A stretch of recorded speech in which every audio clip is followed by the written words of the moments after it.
Yo tout le monde, c'est Jean pour une petite vidéo. Aujourd'hui on se retrouve sur une vidéo très spéciale où on va faire la review du nouvel épisode de Dragon Ball Super, donc le dernier, l'épisode 131. Donc je vais pas vous cacher, bientôt Dragon Ball Super ça va nous manquer. Mais bon, on va à peu près rester sur notre fin. Donc car il y aura aussi le film de Dragon Ball Super qui va bientôt sortir dans quelques mois. Donc en France, au Japon, partout. Je vais en reparler dans une nouvelle vidéo. Et voilà. Donc, commençons cette review. Tout d'abord, je tenais à vous dire que cet épisode était vraiment bien scénaristiquement, à part quelques déceptions, qu'il n'y ait pas eu un suspense pour le film. Je veux dire, c'était un petit... À part le fait qu'à la fin, il y avait Freezer avec son armée qui est revenue. Mais à part ça, je veux dire, c'était cool, hein. À part ça, il n'y avait pas d'autre suspense. Mais j'ai trouvé que cet épisode était très bien scénaristiquement. Et aussi, je veux dire, avec graphiquement parlant, je sais pas si ça se dit. Mais en tout cas, le graphisme était juste bien. Les dessins étaient très bien faits. Mais tout ça n'est que mon propre avis. Ensuite, on a droit de penser autre chose, bien sûr. Alors, l'épisode commence avec le combat de Jiren versus C17 et Freezer qui était très bien. Donc Freezer, il était quand même au niveau, donc c'était l'occasion de le mettre encore un petit peu en avant après son humiliation de Toppo et aussi un petit peu son humiliation avec Jiren. Donc il a été un tout petit peu mis en avant, donc un chouïa comme on dit. Et j'ai trouvé que c'était bien, ils l'ont bien mis en avant, il a bien combattu face à Jiren, il l'a tenu. Et C17 c'était juste l'homme du tournoi. Je veux dire, tu vas pas me dire que C17, il n'a pas été excellent dans ce tournoi. Il a quand même bien préparé ses attaques stratégiquement, il était très fort. En plus, il pouvait rivaliser avec des CJ Blue et tout. Il n'a pas eu froid aux yeux contre Jiren. C'est vraiment un truc de malade. Donc Jiren, c'est quelqu'un qui dépasse un dieu de la destruction, comme on l'a dit.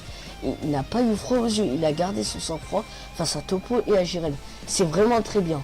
Et donc ensuite on a Goku qui revient car Jiren a été un petit peu boosté par Toppo dans les gradins qui lui a dit oui c'est ça, tu veux honorer je sais plus quoi. Enfin il avait dit un truc comme ça, donc encore les vieux discours.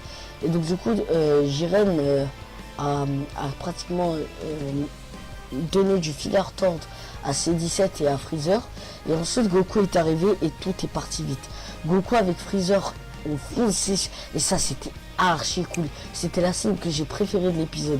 Freezer et Goku qui s'entraident.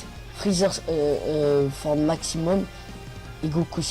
Ça me rappelle un petit peu les images de Namek, mais là c'est dans un contexte différent. C'est Goku et Freezer qui s'entraident et non qui s'entretuent. Donc voilà, donc c'est vraiment bien. Ça m'a fait rappeler les images de Namek. Quand Goku était en Super Saiyan et Freezer était un petit peu tout violet et tout. C'était archi bien. J'ai trop kiffé cette scène. Et ensuite ils se sont sacrifiés et ont mis Jiren dans les gradins. Et ensuite Goku et Jiren sont devenus potes et C17 a pu exaucer son vœu. Et c'est le vœu un petit peu qu'on attendait quoi. Je veux dire la résurrection de tous les univers quoi. C'était vraiment le vœu que tout le monde attendait.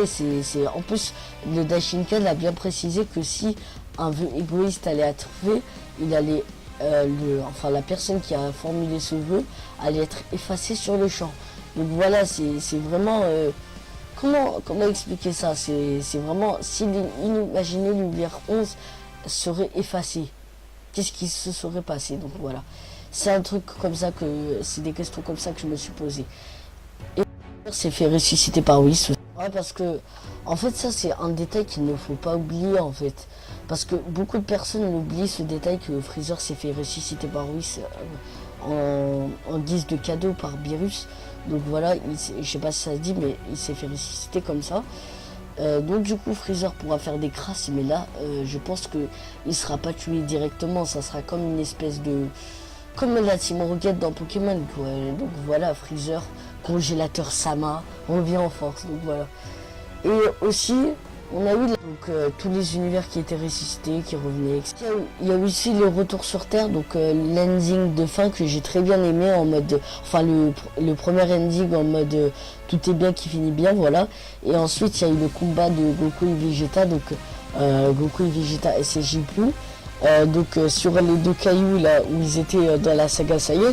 Donc Goku a dit qu'il était plus en mesure de déployer son ultra instinct, car c'était que dans le tournoi, dans des situations vraiment critiques.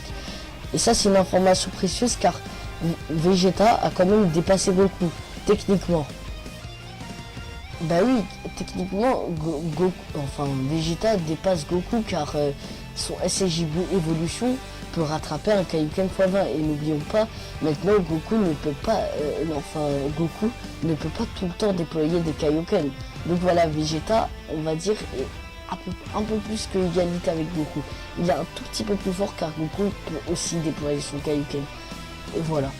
Mais son Ultra Instinct n'est pas opérationnel pour le moment. Voilà. Donc, ensuite. Donc moi, la fin avec Freezer, je l'ai trouvé un petit peu marrante. Enfin, moi, ça m'a fait rire. Parce que, genre, Freezer, il arrivait en mode Warriors. Ouais, c'est pas la première fois qu'il essaie de les déboîter, quoi, voilà. Donc c'est là où l'épisode se finit avec l'ending un petit peu bizarre, là, One Pixel, One Pixel Lagrima, donc voilà. Il s'est fini avec l'ending habituel. Donc voilà. Maintenant, je peux vous dire que je ferai une vidéo sur le film de Dragon Ball Super, donc qui sortira en décembre 2018, même en France. Donc c'était Chebachira pour une nouvelle vidéo et bye. Désolé pour vous avoir fait attendu pendant tout ce temps pour sortir une nouvelle vidéo.